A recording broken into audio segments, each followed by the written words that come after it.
There's no question that artificial insemination gives you access to more stallion, to more diverse genetic material than breeding only to the local stallion via live cover. But at what cost? That is what I want to break down in this video so that you don't get a sticker shock if you choose to go that way. It would also arm you with the right question to ask your vet. And with them, hopefully you can plan the most cost-effective way forward. In this video, we will explore the various things that you will need to pay in order to get your mare info. So first of all, when we talk about cost, there are three types of costs. There's the cost of the material, the cost of the knowledge or the know-how, and then there's some associated costs that will be passed on to you. For each of those, I'm going to give you a range because depending on where you live across the US or Canada, of course, there's going to be some difference in how the vet priced their services. So with that in mind, I will give you a low end and a high end. I'll give you some idea of what to expect. So if you're new here, my name is Veronique. I've been breeding horses for over 20 years now, and I hope in these videos to be able to share with you a little bit my knowledge. So what are we looking at here? So I'm going to share two scenarios. First scenario is everything goes well, your timing is perfect, and so you really minimize the cost, and I will call you lucky on that one. The second scenario, nothing goes wrong, but it's a little bit more realistic as to what to expect when you breed your mare with AI. So let's get started. First scenario is you're lucky. That means the first time the vet checks your mare, she is ready to be bred. You're ready to call the stallion and get it collected. Now, it assumes that the stallion gets collected with no issue and there's no problem with the shipping, meaning the package arrives on time as expected. And when it arrives, your mare has not ovulated, so the vet is able to inseminate her, and within 24 hours she does ovulate, so there's nothing else to do except say, there we go, we will check her in 14 days. That's the if you're lucky scenario. The second scenario is very likely, and there's nothing wrong with it. It's just, generally speaking, when you check your mare, if you don't have any other indication, you could end up checking her in between cycles, meaning the vet can't tell you when it'll be time to breed because there's nothing going on really. Or you check her and it turns out that she's just ovulated, so you missed your window of opportunity. You will have to wait for the next cycle. Or perhaps it's just not quite sure what he's looking at. She's early in her cycle and will need another ultrasound in a couple of days. So what I've put in that scenario is that you would need 3 initial ultrasounds to really pinpoint when's the best time to breed her. Then everything would proceed according to plan. The stallion will be collected, the shipment will arrive on time, the mare will not have ovulated, so it'll be perfect timing. But in this case, I will add the extra cost of flushing the mare after the insemination. Sometimes what happens with a lot of mares that they react quite strongly to the insemination, and that means that their uterus produces a lot of fluid.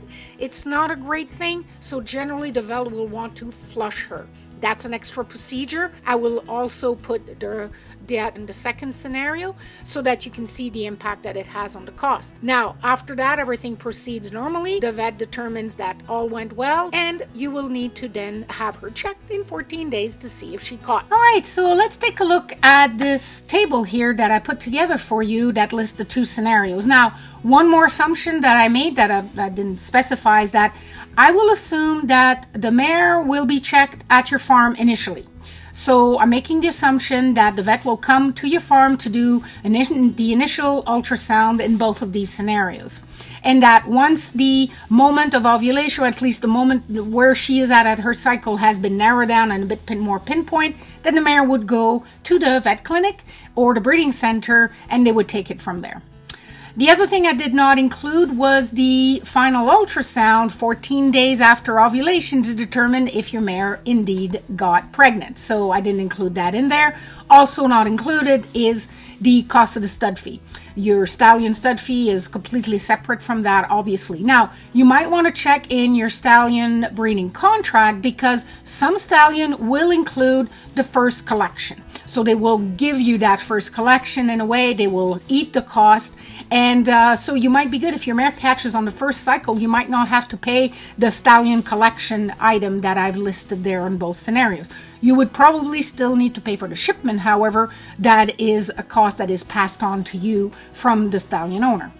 So if we take a look at numbers, what you can see here is the range that I've included. So if you're in Canada, you can expect to be a little bit on the higher side of these costs. And if you're in the US, you would be on the lower end of these costs. But of course, there's quite a bit of variation depending on which region you're in. But these are to give you an idea, a range that you can expect if you want to breed your mare by AI. All right, so I've given you a range of costs, but I think it's important that you do a little bit of legwork and you contact your vet and you find out how much is a farm call, how much do they charge per ultrasound, how much is it per flushing, how much will they charge you for the various hormones they might use. So simply ask them what hormones they usually use or which one they anticipate using to help them carry out that procedure. Finally, you also need to get from the stallion owner how much it is for the collection. That should be in the breeding contract, but just double check,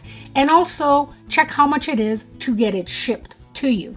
So those are the costs that you should investigate and get your actual cost, and that way you can calculate your approximate cost per cycle if everything goes well, like I've explained in the two scenarios that I've given you. One thing that can add cost to this that is not included because there it's a little bit exceptional would be sedation. If your mare needs to be sedated while she's in the stock for her safety and for that of the vet, I did not include that. The other thing I did not include is if things go a little bit slower than expected. Sometime we think the mare will ovulate within 24 hours, but she doesn't.